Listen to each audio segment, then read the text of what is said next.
Let's go to Pennsylvania. What do you think? I think that's a good idea.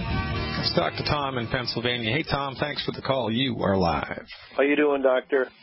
I'm great, but I'll get better. Thanks for the call, man. What's up? Okay, my problem is high blood pressure readings. Whether it's true hypertension, I don't know, and I'm going to give you the background and all the details. Shoot. I'm a 64-year-old male, 6 foot, 200 pounds. I have been disabled with anxiety disease since '94. Okay. I have a hard time with stress.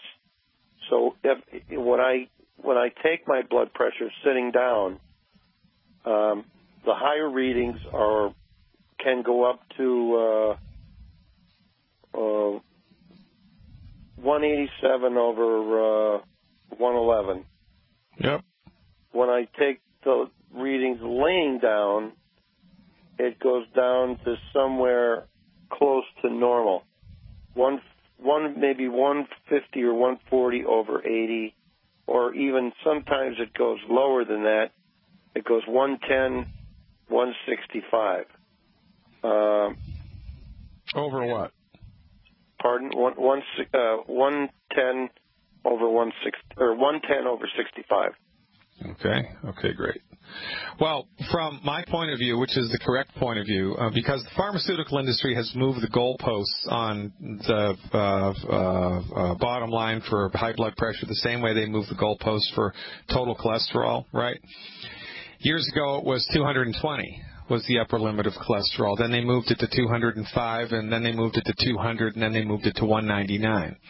And each time they moved it, they made millions of dollars in statin drug sales. They did the same thing with high blood pressure. When I was in medical school, you couldn't diagnose or reasonably put somebody on high blood pressure medication unless they had 3 consecutive readings where each number was elevated. Both numbers had to be elevated above 140 over 90.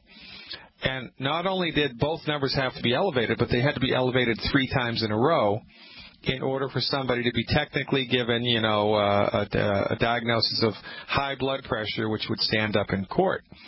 Now, the MDs have moved the goalposts, and so now, if just one of the numbers is elevated above what they consider normal one time, they'll put you on high blood pressure meds because they call it pre-hypertension. And the rationale is that, number one, they have no idea what causes it. Number 2, they have no concern to find out what causes it. Number 3, as far as they're concerned, it's only going to get worse. Number 4, it's called the silent killer for a reason.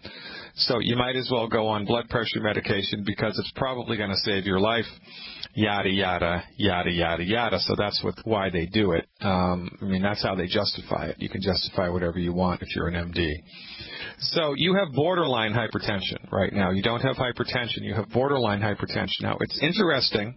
Well, is that laying down is so much different than sitting up. I get it. You have borderline hypertension. If you had hypertension, the numbers would be high no matter what you did. Okay? All right? So now, it's interesting here, Tom, because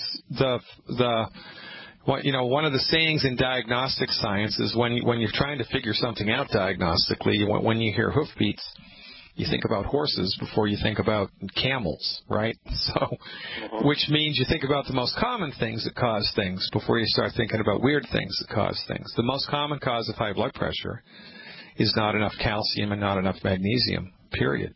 The most common cause of anxiety, not enough calcium and not enough magnesium, period. So my armchair guess would be, as an in-house experiment, you need to give your body the 90 essential nutrients for 90 days with extra calcium.